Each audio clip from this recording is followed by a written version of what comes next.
Wahai anak, rendahkan sayap. Anak tuh boleh setinggi apapun di luar sana, sehebat apapun di luar sana, dikagumi, dicintai, dipuja-puja orang, di karir tertingginya. Tapi kalau di depan orang tua, tunduk bu, sampai pada titik yang paling hina. Makanya sebenarnya poin inilah yang akan kita bahas hari ini tentang kesolehan itu bu. Tentang kesolehan. Kesolehan ini kalau tidak jadi, nggak jadi itu anak-anak. Saya mau tanya nih, ini hasil akhir. Hasil akhir lihat. Ada orang tua punya anak. Anaknya sukses menurut definisi orang hari ini. Sukses menurut definisi hari ini apa? Anaknya sukses. Orang tanya, gimana anaknya? Oh, alhamdulillah anak saya, alhamdulillah sukses. Apa definisi sukses?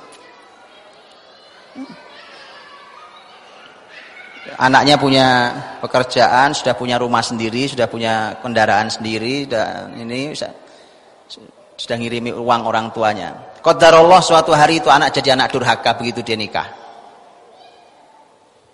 Saya mau tanya, Anda bahagia atau nyesal? Bahagianya orang tua itu bu, gak lebih dari firman Allah Subhanahu wa ta'ala. Wakhfid lahuma janahadzul minar rahmah wa qur rabbirhamhuma kama rabbayani shaghira. Bahagianya orang tua itu enggak melebihi itu. Itulah orang tua. Bahagianya kalau anaknya bisa melakukan ini, ayat ini. Wakhfid lahuma janahadzul. Wahai anak, rendahkan sayap. Kata adzul dalam bahasa Arab itu sebenarnya artinya kehinaan, bu. Anak tuh boleh setinggi apapun di luar sana, sehebat apapun di luar sana, dikagumi, dicintai, dipuja-puja orang, di karir tertingginya. Tapi kalau di depan orang tua, tunduk bu, sampai pada titik yang paling hina.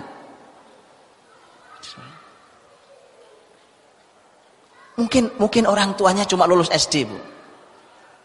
Anaknya kuliah mentok sampai profesor. Gak ada urusan. Ini orang tuamu, wakhfid lahuma janahadzulli minar rahmah.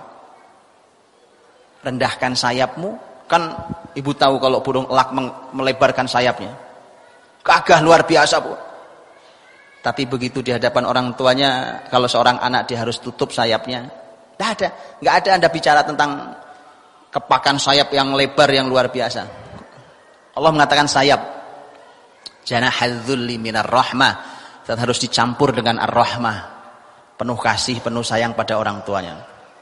Setelah itu bentuk rahmah adalah dia dengan tulus berdoa dan katakan wa qur rabbirhamhuma, ya Allah Rabb, rahmati kedua orang tua saya kama rabbayani shaghira, sebagaimana beliau berdua mendidik saya dulu.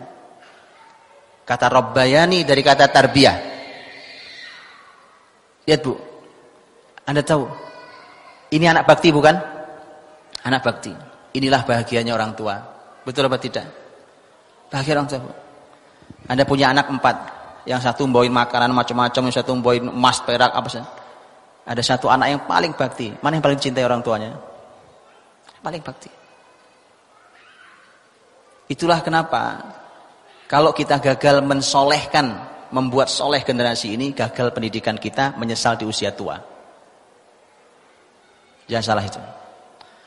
Dan ketika Allah menyampaikan kama rabbayani shaghira, jadi ternyata sang anak yang bakti yang mendoakan orang tua itu ketika orang tuanya berjibaku mendidik anak-anaknya dulu waktu masih kecil. Karena kata rabbayani dari kata tarbiyah. Rabbayani berdua mendidik saya di waktu kecil. Mendidik bu. Makanya nggak bisa orang tua menyerahkan pendidikan ke sekolah, itu nggak bisa.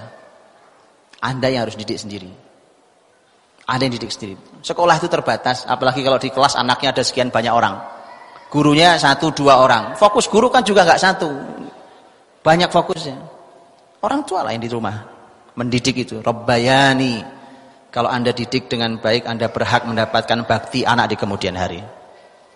Tapi bagaimana jika kita tidak mendidiknya di waktu kecil, sementara kita berharap mereka berbakti pada kita di usia senja kita? Baik. Bapak Ibu dirahmati Allah.